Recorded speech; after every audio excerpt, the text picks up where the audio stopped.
going on, guys? Today we're gonna be working on the 550. I believe my shaft is messed up.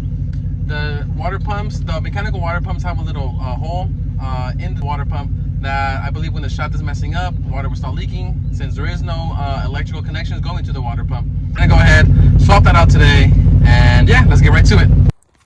The first thing we're gonna do here is we're gonna actually take off this coolant reservoir, which is the coolant reservoir for the turbos.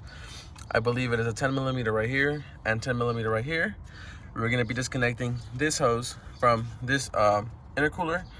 We will also be disconnecting this hose right here that runs up to this side, and this bottom hose right here that goes down that way to get this out of the way because the water pump is down there. So I'm gonna go ahead and remove these two and disconnect everything, get this out of the way, and then show you guys what to do next. On this one is actually going to be a 13 millimeter and this one's going to be a 10 millimeter. And I find it easier to disconnect the hoses from the intercooler on this side and on this side of it, instead of trying to finesse this hose and this hose out, since the claps are different. So I want to go ahead and just disconnect it from the intercooler. What we're going to want to do is we're going to take off these charge pipes, which will be with it's an Allen key, but I use a T30 to remove these. And then you can just simply use a flathead to remove this side.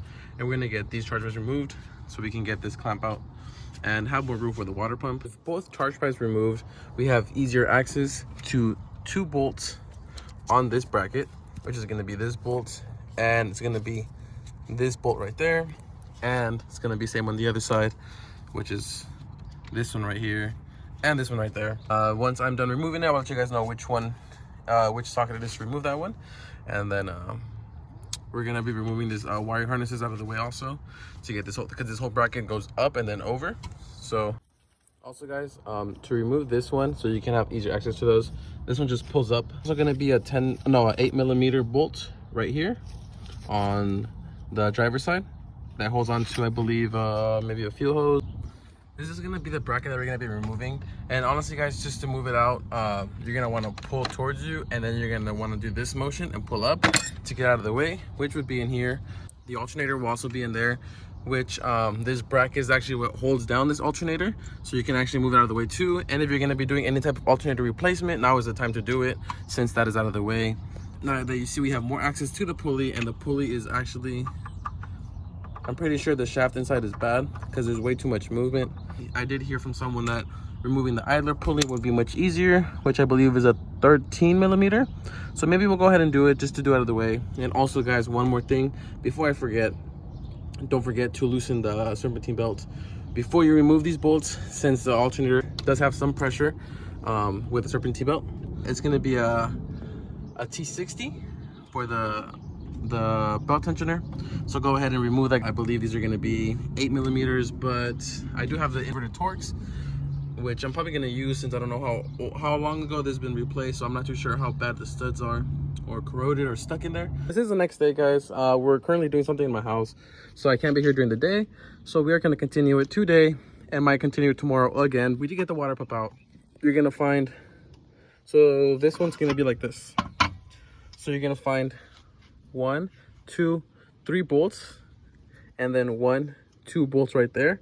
You're gonna get this hose right here, which is gonna be this bottom one, which just has a clip. You're gonna pull up and pry out.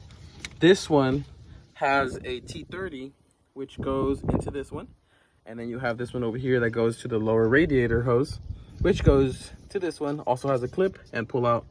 And then you have 2 connectors. I just find it easier to show you guys like this because there's not a lot of space in there for me to show you.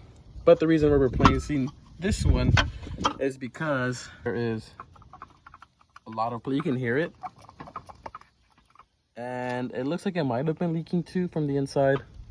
Not too sure. I did have a leak. I'm hoping this is the one that's leaking. Right now, we're just gonna go ahead and we're gonna clean up this whole area on the block. And we're gonna install the new water pump. Looking at these from comparison, we are gonna transfer, I believe this is a thermostat, onto the new one.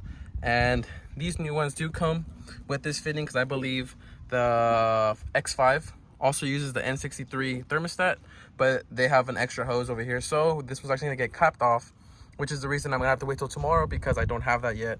But we're just gonna transfer over this thermostat, which I believe is 3 E8s on each one. and we're gonna put this on here. We do have new seals for the whole thing, and yeah, so you're gonna have these bolts, which are also gonna be E8s for the water pump, and it should be able to come right off. You might need to play with it a little bit, but shouldn't struggle too much. I'm gonna go ahead and transfer all that stuff over to the new water pump and start installing. Don't forget to clean the surface on this so there is no type of leaking. And yeah, I'm gonna go ahead and do that right now and then get back to you guys. So we are now at day 3 and hopefully last day, but one of the reasons I couldn't keep going was because I was looking for this part. This part actually goes to cap off that part of the water pump. I went to the dealership yesterday and got this. We are also going to be adding new vacuum lines since it's wide open, so I figured I'd do it now. I'm gonna go ahead and follow these vacuum lines, swap out the vacuum lines, and then go ahead and start reinstalling everything back together.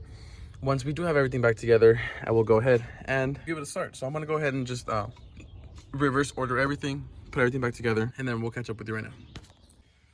I just finished filling these up with coolant on both of them. I don't know if you can see, it is on max right now right there, and I'm gonna add a little bit more on this one just to get it to max. These are meant to self bleed, so I'm just gonna fill them up, let them sit maybe for like 2-3 minutes, see if it keeps going down, and if it doesn't go down, I'm gonna go ahead and start the car.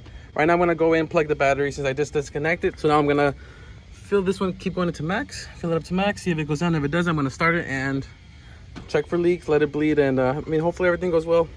I've had the car idling for about like 15 minutes now. I'm gonna go ahead, turn it off, and let it sit for maybe like another 20-30 minutes, cool down, and then check the tempo on the coolant.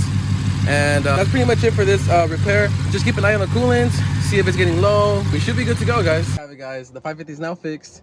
The water pump is replaced, so now I'm really excited to actually go ahead and start modding the car, which is what I've been wanting to do. So yeah, please don't forget to like, comment, subscribe. If you have any questions on the water pump replacement, go ahead, drop a comment, and yeah, see you in the next one.